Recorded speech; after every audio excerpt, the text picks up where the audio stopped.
U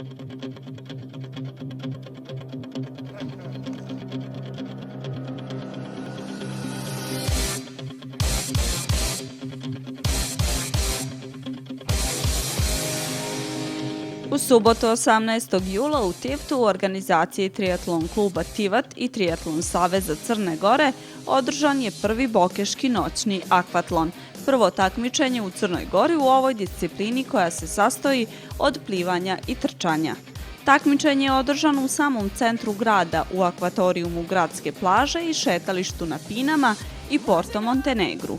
Bilo je izuzetno uspješno organizovano i okupilo je 46 takmičara, 39 u muškoj i 7 u ženskoj konkurenciji, od kojih je njih 41 uspješno završilo trku.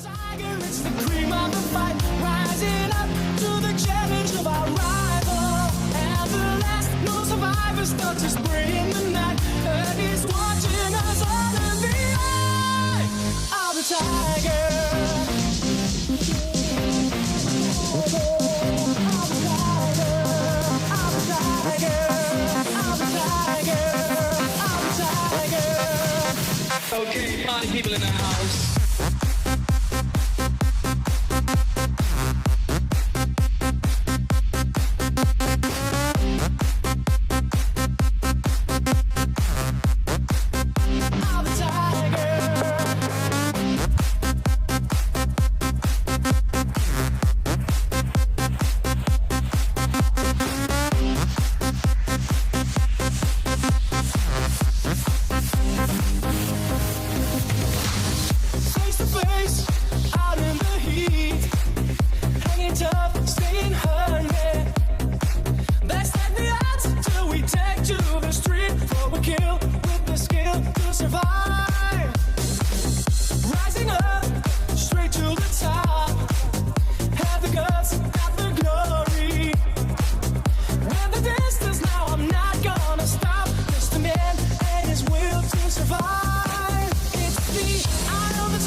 take your breath away and set you free. So much pressure, so much heat, so much hustle. They want me.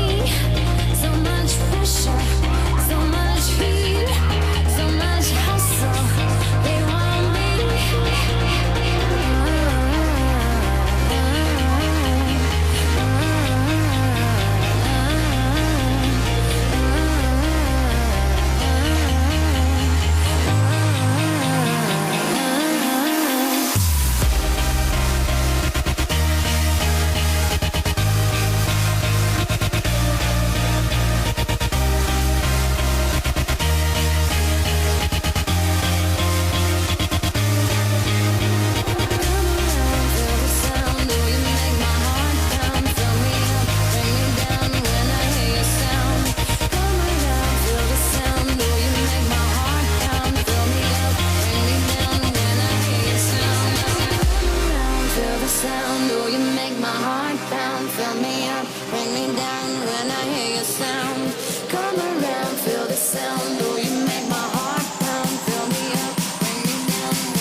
Trku koja je obuhvatala 1000 metara plivanja i 5000 metara trčanja, prvi je završio Filip Rudaković iz Srbije u vremenu 36 minuta i 27 sekundi.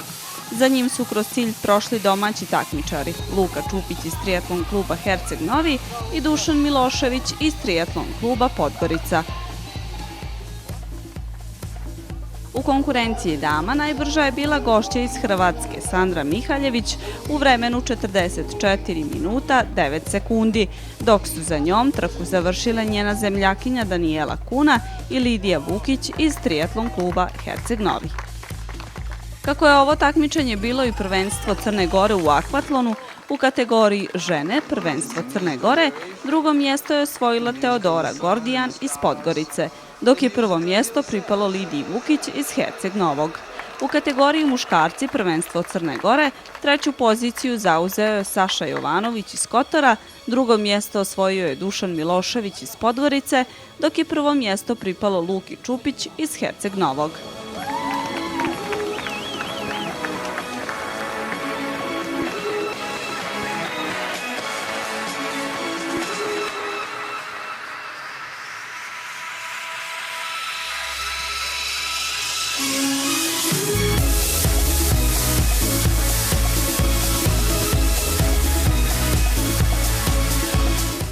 Što mislite o ovoj organizaciji, o ovom prvom bokeškom akvatlonu? Ma super organizacija, super zabava. Hvala našem prijatelju Kristijanu Sindiku što nas je okupio i pozva jednu super ekipu iz Splita. Kako vam se čini atmosfera, kako je trka bila pripremljena? Ma mi smo svi oduševljeni Crnom Gorom i za prvi put samo pohvale. Koliko je teško se baviti akvatlonom? Pa ja se bavim triatlonom, znači ovo je malo skraćena verzija triatlona. Meni je ovo nešto što najviše paše, ali stvarno danas su uvjeti bili iznimno visoke temperature pa smo svi sretni što smo došli na kraju do cilja. Tako da inače mi paše, ali danas smo ponosni samo što smo odradili. Ja uvijek pozivam više žena da dođu u ovaj sport, da je konkurencija jača, ali je odaziv bio stvarno dobar. Pa super ideja da bude ovako u kasnim večernjim satima, relativno kasnim satima, je super ideja, naravno i zbog vrućine, a i zbog samog ambijenta u sumrak trčati i plivati, baš jedna dobar potez, tako kažem. Koliko su teški bili danas uslovi? Pa vruće je bilo, prilično je vruće bilo. Borili smo se za vazduh, ja mislim svi danas koji su trčali, da kažem, plivati se moglo. Svi koji su trčali, a trčali smo, svi čini mi se koliko smo najbolje mogli, borili su se za vazduh. Baš je teško bilo pronaći svježinu i uvatiti jedan dobar ritam na trčanju. Ali eto, važno je bilo završiti i to je velika većina uspjela. Vremenski uslovi su nam bili malo odmagali, kako bi se rekli, bila velika vlaga, ali svi takmičari su uspješno završili trku, tako da možemo biti zadovoljni. Ovo je prvi put da se organizuje ovakva trka, znači akvatlon trka, plivanje i trčanje i već smo postavili dobar standard, znači za iduću godinu, naravno iduće godine možda ako nas podrže bolji sponzori da bude novčane nagrade za prva mjesta i samim tim ćemo podignuti trku na veći nivo, privućemo i bolje triatlonce, samim tim će trka biti bolja i jača. Da. S obzirom da sam početnik, znači ovo mi je prvi akvatlon, prvi je u stvari organizovan u Crnoj Gori, da ja znam. Mene sve to privlači i baš sam htjela da probam kako je to poslije određene distance plivanja, odmah poći na trčanje. Triatlon mi je, 2 triatlona sam odradila i stvarno volim sve te 3 discipline da povežem, plivanje, biciklo i trčanje, tako da izgleda da sam tek na početku. Što mislite o samoj organizaciji današnjeg akvatlona? Ja sam prezadovoljna, znači svaka trka vezano triatlon, akvatlon, svaka je bolja, svaka je naravno bolja, ja ne znam dokle više to može da se tako napravi da bude fenomenalno, stvarno organizacija, okrepa, sve super, prezadovoljna sam.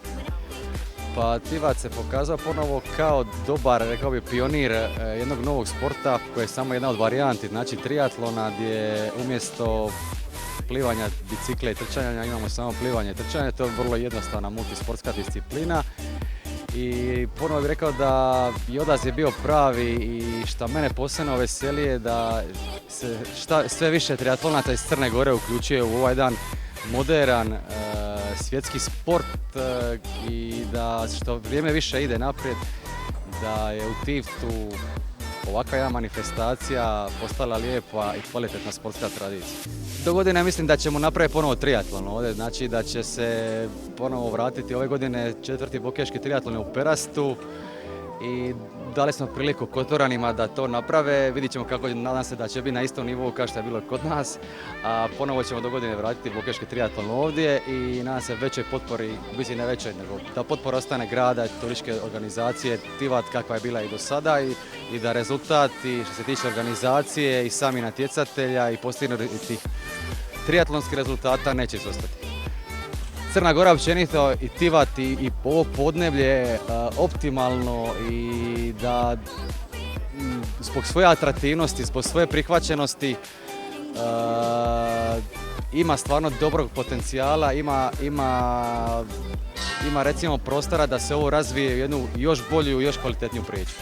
Odziv takmičara je bio fenomenalan, pojavila se i grupa takmičara iz Hrvatske, evo takmičar iz Srbije koji je osvojio i ovo takmičenje, imali smo takmičarstvo iz Švedske, tako da organizovati ovako nešto u turističkoj sezoni vidi se da ima neki daleko veći potencijal osim samog takmičenja. Danas sam i ja učestvovao da vidimo iz prve ruke kako to izgleda i bilo je stvarno fantastično. Sami ambijent, trka po ravnom, što triatlonci svi ovako generalno vole, makar da trče more, pretoplo, bez ikakvih problema, tako da je sve stvarno proteklo na jednom visokom nivou. Imali smo jako dobru podršku opštine Tivat, turističke organizacije Tivta, neću reći očekivanu, jer oni su već tu godinama za nas i ranije dok nije bilo saveza, pomagali su triatlon klub Tivat, sada su tu prepoznali savez triatlon savez kao još jednog, da kažem, novog partnera. Ovo smo jako lijepo organizovali, uskladili sa njihovim daljim aktivnostima. Već evo fešta se nastavlja na Pinama već od 9 sati.